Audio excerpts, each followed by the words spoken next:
Hello students, आप निश्चित तौर पर ही कोई न कोई शिक्षण प्रशिक्षण की ट्रेनिंग चल रही होगी आपकी, तभी आपने इस वीडियो को खोला है। आप सभी का स्वागत है स्मार्ट एजुकेशन में। और माइक्रो और मैक्रो लेसन प्लान बहुत ही महत्वपूर्ण होते हैं, जिसके अंतर्गत आपको कुछ कौशल करने होते हैं। तो मैं आज आपको व्याख्यान कौशल कराने जा रहा हूँ। एक्सप्लेनिंग स्किल ये किस तरह से कैसे होता है, इसके लिए बस आप मेरा वीडियो पूरा देखिएगा। 8-10 मिनट आपके खर्च होंगे, लेकिन एक्सप्लेनिंग स्किल व्याख्यान कौशल पूरी तरह से आपको समझ आ जाएगा। ये व्याख्यान है, व्याख्या नहीं, व्याख्यान कौशल है। और टॉपिक है इसका पाचन तंत्र। तो इस टॉपिक को देखिएगा, पूरा भी समझाते हैं। एक नजर जरा प्लान पर लीजिएगा और उसके बाद फिर मैं इसको पूरा समझाता हूं कि कैसे कैसे है।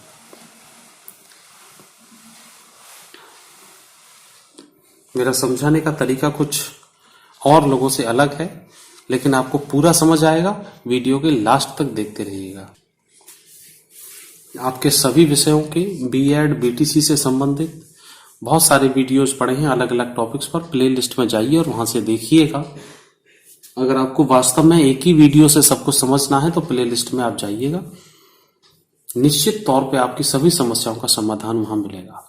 तो देखते हैं इसके कंपोनेंट्स क्या होते हैं। कंपोनेंट्स पहला है विचारों कथनों को परस्पर जोड़ने वाले शब्दों और मुहावरों का उचित प्रयोग। दूसरा है स्पष्ट प्रारंभिक कथनों का प्रयोग। तीसरा निष्कर्ष वक्तव्य का प्रयोग। भाषा में धारा प्रवाह, उपयुक्त शब्दों मुहावरों का प्रयोग, कथनों में तारतम्यता, असंबद्ध कथनों का प्रयोग, छात्रों की समझ के परीक्षण के लिए बीच बीच में प्रश्न पूछना। ये इसके कंपोनेंट्स हैं। इनका एक स्क्रीनशॉट ले लीजिए या डायरी पेन लेके इनको पॉज करके देख लीजिए, जैसे आप उसे समझें। अगर आप लिख लेंगे तो ज्यादा जल्दी और अच्छा समझ आ जाएगा। और इंग्लिश मीडियम वालों के लिए भी मैं दे रहा हूं, वो भी अपना देखिएगा। अभी अभी जो आपको कंपोनेंट्स मैंने समझाए हैं, ये हो सकता है अभी समझ में ना आए हो, लेकिन अब समझ में आएंगे। ये प्लान कैसे बनता है, उन कंपोनेंट्स के नियमानुसार ही बनता है। वो एक मानक होते हैं हमारे लिए, उन्हीं के अनुसार प्लान बनेगा। अब देखिएगा, अब आपको समझ आएगा। पाचन तंत्र से संबंधित हमने कुछ चीजें बच्चों को पहले पढ़ा रखी हैं। फिर हमने एक प्रश्न किया कि मनुष्य द्वारा ग्रहण किए गए आहार का पाचन कहाँ होता है। उसने कहा पाचन तंत्र में। अब आपको व्याख्यान करना है पाचन तंत्र के बारे में। व्यक्ति चाहे जिस प्रकार का आहार ग्रहण करे, आहार के पोषक तत्व व्यक्ति के शरीर में तभी उपयोगी होते हैं जब उनका समुचित पाचन हो जाए। क्लियर यहां तक? भोजन को पचाने, अवशोषण और व्यर्थ पदार्थों को विसर्जन के लिए हमारे शरीर में लंबी नली जैसी रचना होती है। दिख रहा होगा आपको पूरी तरह से। मैं थोड़ा सा और बड़ा किए दे रहा हूं उसको, जो मुख से मल द्वार तक फैली होती है, जिसे आहार नाल कहते हैं। आहार नाल में विभिन्न अंग मिलकर कार्य करते हैं, जिन्हें संयुक्त रूप से पाचन तंत्र कहते हैं। ये पूरा यहाँ एक्सप्लेन हो गया, पूरा व्याख्यान हो गया। इसी को एक्सप्लेनेशन कहते हैं कि बच्चे ने जवाब तो दे दिया पाचन तंत्र में। पाचन तंत्र होता क्या है, टीचर की जिम्मेदारी है उस पाचन तंत्र को पूरा समझाने के लिए। ये पहला प्रश्न और उसका उत्तर और उसका समाधान और उसका एक्सप्लेनिंग हो गया। इसी तरह से फिर आप थोड़ा सा आगे बढ़ते हैं। प्यूपिल टीचर फिर एक प्रश्न पूछते हैं, और प्रश्न क्या है देखिएगा। इसका भी पूरा दिखाता हूं मैं आपको। ये देखो, भोजन का पाचन कितने समय में होता है। अब उसने कहा 12 से 48 घंटे में भोजन का पाचन होता है। ये आपकी बुक में लिखा हुआ कंटेंट के अनुसार है, 10th क्लास की बुक में है, लेकिन हर राइटर की बुक के अनुसार कुछ अलग भी हो सकता है। इस पे आप कंफ्यूजन ना करें।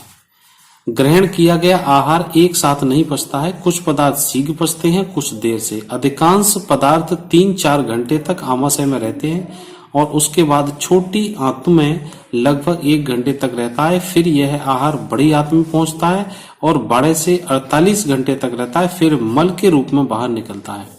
यदि कोई व्यक्ति 8 बजे नाश्ता करता है, भोजन तक वह नाश्ता आमाशय से छोटी आंत में पहुंच जाता है और फिर भूख दोबारा से लगने लगती है। इसका मतलब जैसे ही भोजन ऊपर से नीचे खिसकता है तो फिर भूख लगने लग जाती है, ऊपर का भोजन नीचे खिसक जाता है। तो ये दोनों प्रश्नों का यहाँ स्पष्टीकरण हो गया, दोनों प्रश्नों का एक्सप्लेनेशन, एक्सप्लेनिंग और व्याख्यान किया गया। ठीक है। फिर आपने तीसरा प्रश्न पूछा कि भोजन का पाचन कितने प्रकार का होता है। हालांकि ये माइक्रो का प्लान है 6 मिनट का, 6 मिनट में इतना ही हो सकता है। फिर अब इसका यहाँ पे स्पष्टीकरण फिर नीचे दिया जा सकता है। इसी तरह से आगे वाले इसी तरह से नेक्स्ट प्रश्न और उनके स्पष्टीकरण या उनके डिटेल या उनके व्याख्यान या उनका एक्सप्लेनेशन इस तरह से आप दे सकते हैं। एक नजर थोड़ा सा दोबारा लीजिए, क्योंकि मैंने कहा था कि वीडियो पूरा देखने पर ही समझ में आएगा। विचारों एवं कथनों को परस्पर जोड़ने वाले शब्द और मुहावरों का समुचित प्रयोग किया गया। तो इसके अंतर्गत हमने सभी विचार और शब्दावली जो जोड़ी है वो पूरी एक ही टॉपिक से संबंधित है, जिसका भी हमने प्लान बनाया है। स्पष्ट प्रारंभिक कथनों का प्रयोग करना है, जी हमने अभी अभी किया है। निष्कर्ष वक्तव्य का प्रयोग किया है। भाषा में धारा प्रवाह है, बिल्कुल ठीक है। जो अभी अभी हमने आपको प्रश्न पढ़वाए उन्हीं के ये मानक हैं, उन्हीं के ये कंपोनेंट हैं। उपयुक्त शब्दों और मुहावरों का प्रयोग, कोई मुहावरा तो हालांकि प्रयोग नहीं हुआ है, शब्द तो हैं। कथनों में तारतम्यता है, एक दूसरे से संबंधित है, रिलीवेंट है। असंबंध कथनों का प्रयोग वो भी हमने कोई नहीं किया। छात्रों की समझ के परीक्षण के लिए बीच बीच में कुछ प्रश्न पूछे, वो हमने बीच में प्रश्न पूछे हैं। ठीक है। तो यहां तक अब ये कंपोनेंट्स आपको पूरी तरह समझ आ गए होंगे। अब मैं आपको दोबारा से फिर लिए चलता हूं इधर की ओर। 2 बार मैं इसलिए समझा रहा हूं ताकि आपको पूरा क्लियर हो जाए, क्योंकि ये माइक्रो टीचिंग में फिर बता रहा हूं, जरा सी गलतियां होने पर ही इसमें परफेक्शन नहीं आ पाता है। पहले एक प्रश्न पूछा, बच्चे ने जवाब दिया, उसका स्पष्टीकरण यहां दिया, एक्सप्लेनेशन किया, उसकी व्याख्यान किया, ऐसे समझिए आप। फिर दूसरा प्रश्न पूछा और दूसरे प्रश्न का उत्तर छात्र ने दिया आपको, और फिर दूसरे प्रश्न का फिर आपने एक्सप्लेनिंग किया। ठीक, यहां तक अब प्लान अब आपको मैं उम्मीद है कि समझ आ गया होगा। अब देखते हैं आगे, ये जो कुछ लगे हुए हैं ये सब क्या है, इनके बारे में मैं बताता हूं आपको। मेरे हर वीडियो में छात्रों की समस्या का पूरा समाधान है। जिस उद्देश्य से वीडियो बनाया जा रहा है उस उद्देश्य का पूरा समाधान है कि इस 10 मिनट में आप व्याख्यान कौशल पूरा सीख लेंगे। आपको कोई दूसरी किताब, दूसरा वीडियो देखने की आवश्यकता नहीं है। टॉपिक कोई सा भी हो, लेकिन आप जो होम साइंस के अंतर्गत आप जो भी आप लिख रहे हैं, बना रहे हैं, उसमें सब कुछ यही बनेगा और यही बनता है।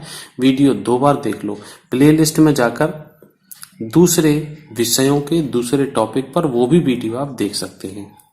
अब आते हैं कि ये सब क्या था जो अभी अभी आप देख रहे थे। तो जितने कंपोनेंट का हमने जितने प्रश्नों में जितनी बार प्रयोग किया है उतना टैली यहाँ पे लगाना है। जैसे पहला वाला कंपोनेंट है उसको हमने यहाँ यूज किया, यहाँ यूज किया, यहाँ यूज किया, और हमने नीचे वाले प्रश्नों में भी यूज किया है, इनमें भी। तो टोटल हमने 5 बार पहले कंपोनेंट का प्रयोग किया। तो हमने उसी तरह की टैली यहाँ पर लगाई, 1 2 3 4 और ये 5। इस तरह से तिरछा करते ही ये 5 हो जाती है, और 5 होते ही इधर रेटिंग स्केल में जब आप जाएंगे तो 1 2 3 4 5 और 6 7। तो क्या है ये, हमने हमारे पास कितना है 5, 5 को हमने 4 5 वाले में लगाया तो ये उत्तम में आ गया।